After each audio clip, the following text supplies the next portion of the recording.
Carrington was a fuckboy, and it ended up being Caleb this whole entire time. The irony. The fucking irony.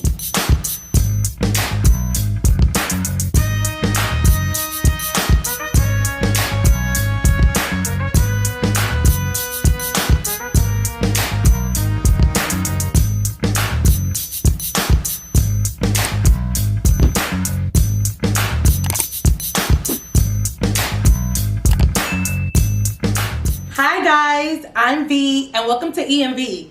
I know you're used to seeing me with E, but we're still best friends. Say hi, E. We're still best friends, but I decided to revive our channel and dedicate it to Love Island Season 3. So I'm the type of person, when I do like a task or activity, I need background noise.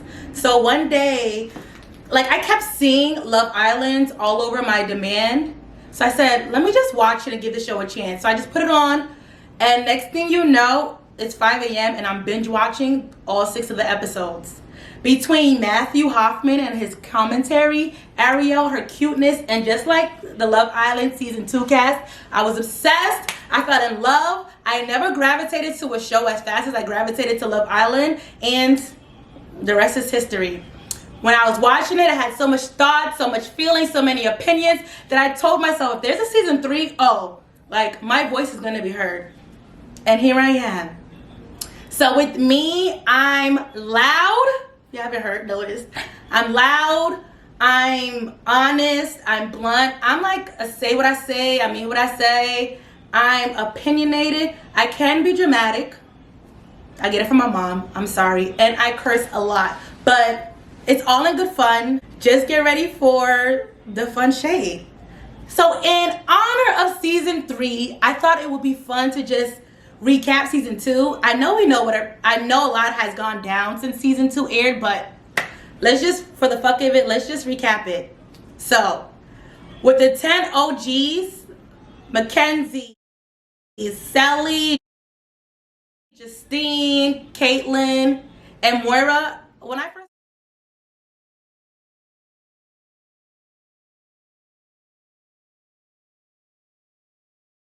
saw them, I thought, oh my god, these girls are too cute for these guys.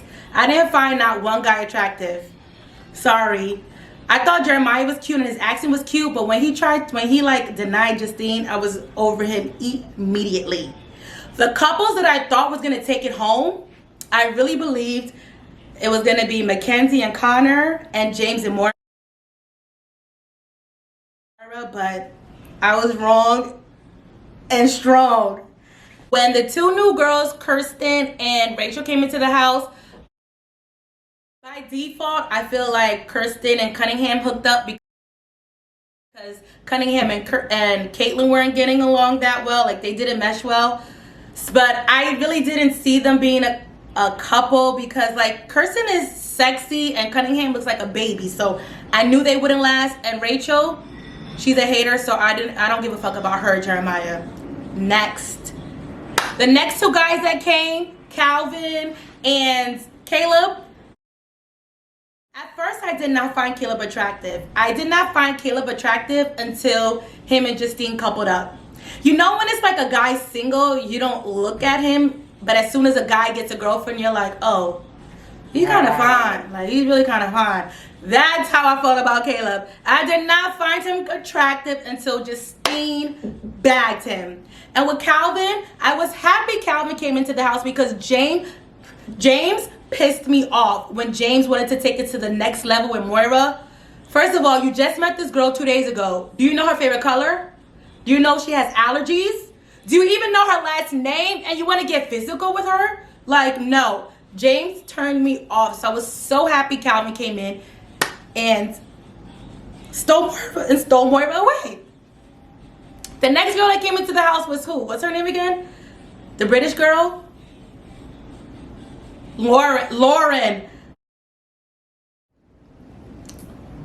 Lauren had a nice body. Next. Wow. Her accent was bomb. And it was feeling for her. Don't do my girl like that. She had a nice body. So let's fast forward to what we all were talking about, and that is Casa Amor.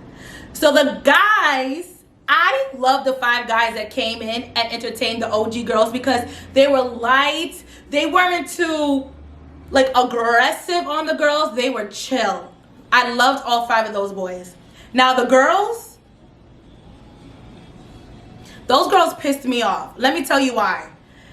After the whole entire, like, you know, as the you know how the show airs and people do interviews, the Casa Amor girls that got the least camera time, they were doing interviews everywhere, and they would contradict themselves like crazy. One hand, they would say the boys paid them no attention. They were all over each other. They thought it was like a bachelor trip. I said bachelorette. And then in the other hand, they would say the guys were all over them and thinking of them as props and tools. What was it? Were the guys all over y'all, or were the guys ignoring y'all? Make it make sense. And then Johnny. Oh, dear old Johnny boy. I think we all can agree we were appalled with his actions. But in Johnny's defense, he was thinking with this head instead of this head. And he's 21 years old, which technically means he's 14 years old. So I'm not making excuses for him, but Johnny, come on. Come on. Come on. But Sally decided to forgive him, and you know how it is. When your homegirl decides to forgive her boyfriend, you as a friend, you're just like, you know what? If she's moving on, I'm going to move on. So that's how I felt. I moved on with Sally. Let's go to the ceremony after the whole Casa Amor shenanigans went down. Mackenzie. Till this day, I'm pissed off at her. I feel like she picked Jalen because she was over-analyzing and over-calculating in her head. She really thought that Connor was going to move on. And she made an ass out of herself. Sorry, not sorry. And she picked Jalen. Jalen's not a bad guy, but Jalen was not for her. I'm sorry. And that speech Carrington gave Kirsten, I loved Kirsten, and it's something admirable about a person that can be vulnerable and have their feelings on display.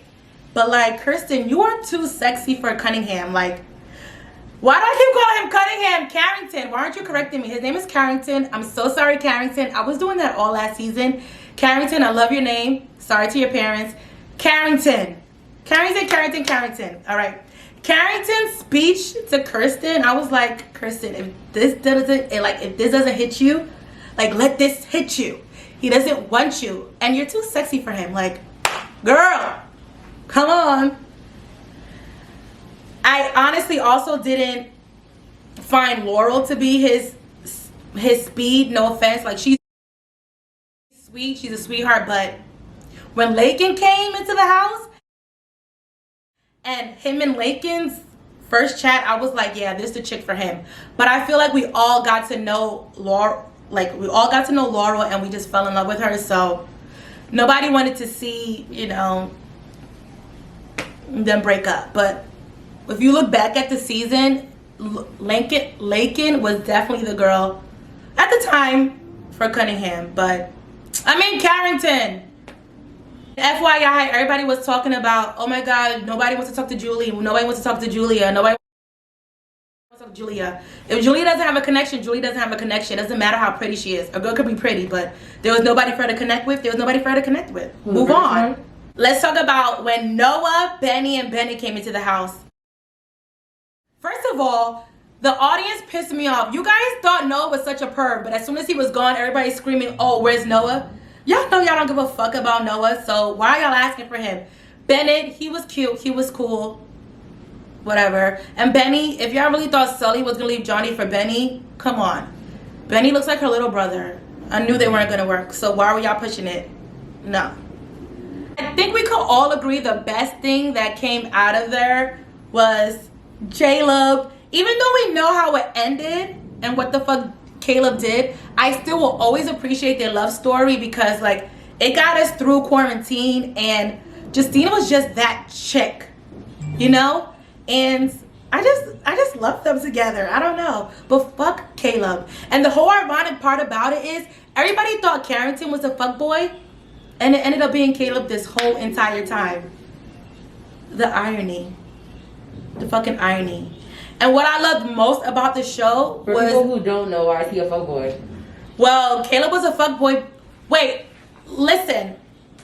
I will appreciate Caleb and Justine's love story. You know why? I don't doubt that Caleb did not like Justine. I don't like that notion that's going around. It's hard to fake that kind of chemistry. I can tell that he genuinely liked her, but he just had a girlfriend. I know it sounds crazy, but I don't doubt that he didn't like her. Even though we found out he had a girlfriend at home the whole entire time, I still will always love and appreciate like their love story on camera. It was great to see. They were together the whole entire time? I think so. I thought it was I don't know. That was like his ex and then like they worked it out again. If they were together the whole entire time, then no, I don't appreciate no love story. Listen, I don't know, but I can't. Justine, spill the tea. Like, girl, put him on blast. Like, Justine's so nice. Justine didn't blast Rachel. Justine didn't blast Caleb. Like, Justine, I'm sick and tired of you taking the high road. Girl, get dirty. Or just tell me, and I'll get dirty for you. We all can agree the best couple that came out of season 2 was Celine. It's so refreshing to see girls get along, and I feel like we all have a little bit of Celine in us. I have a lot of Celine in me. But like the way they hyped each other up, they had each other's back. They will be honest with each other and upfront, and I always appreciate a good girl dynamic duo. They're ultimately the winners, and I just loved having a reality TV show that was drama free. We rarely see that, and it was really good to see and really watch, especially with young people, and especially sharing men and women. When you think about it, we're sharing each other in a way, but nobody's stepping on each other's toes. I like that. The housewives could learn a little bit of something from these young kids. Bonus clip. The people that I wish would have coupled up, Justine and Connor. I know it sounds crazy, but hear me out. Hear me out. Justine is confident. She's like chill. She's patient. She's kind. And Connor, he's like quiet. He's like to himself. I feel like if him and Justine coupled up, Justine being Justine, it would have helped Connor come out of his shell and make him want to be like a man for her, if that makes sense. A right woman will bring out the best in you. Till this day, I kind of wish that, no, I wish they would talk to each other. They should talk to each other and give it a shot, but Mackenzie would have a heart attack. But I'm telling y'all, Justine and Connor, they'll make a cute couple. Also, I thought that Carrington and Mackenzie were going to hook up at one point, because there was this one clip where Carrington was comforting Mackenzie and he had his hand like on her butt.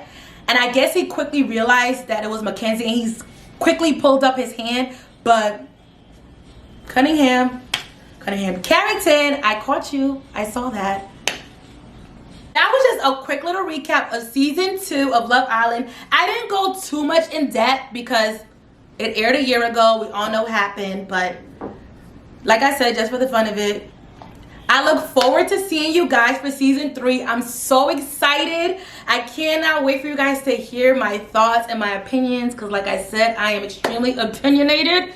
I'm so happy I found myself a little Love Island community, because my friends don't really get my obsession with the show, and we're gonna have a great season. So tune in to see much more of me and hear more of my opinions, and I can't wait to have a great season with you guys. Bye. I'm so crazy.